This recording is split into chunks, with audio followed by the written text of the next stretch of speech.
Hey guys, welcome back to Minute Message by the Bible-Based Disciples. Alright, so today we're going to be doing a brief scripture analysis into one of Jesus' lessons at John 15 verse 1 to 2.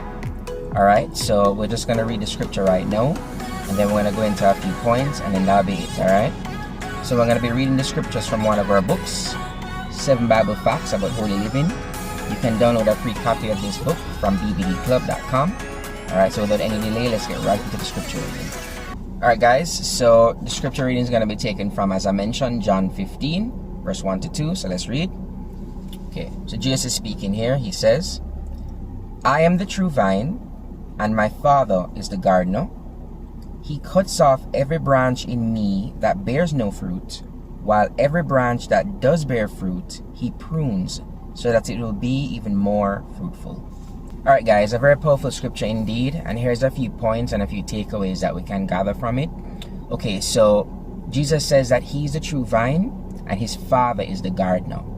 We are branches, and our objective as branches, being connected to the vine, or purpose, is to bear fruit for the gardener.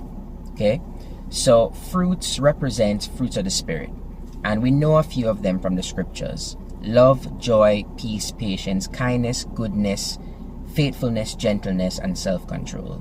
Those are just some of them.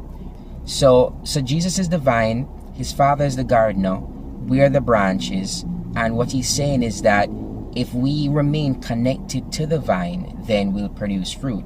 But if it is that we're not connected to the vine, and thus we're not producing fruits, we're not producing the characteristics that God is looking for him to enjoy the relationship with us, then the branches get cut off because it is no longer useful. It no longer has purpose to God because it is not producing the fruits that God is looking for. Alright? So, but if you are a branch now, if there is a branch that is producing fruit, the gardener prunes it so that it produces even more fruit. So that's a better relationship, that is more purpose, that is more value to God, because now you're giving him what he desires, which is the fruits of the Spirit. Okay?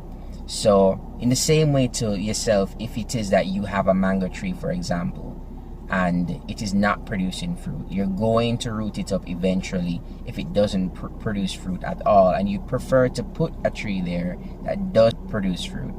Alright guys, so that's it. Thank you so much for staying tuned to Minute Message by the Bible-Based Disciple Christian Service Club.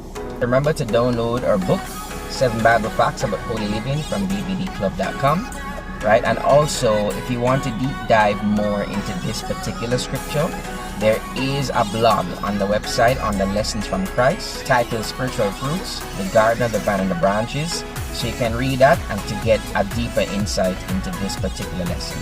Right, so thank you so much, and I'll see you guys again later.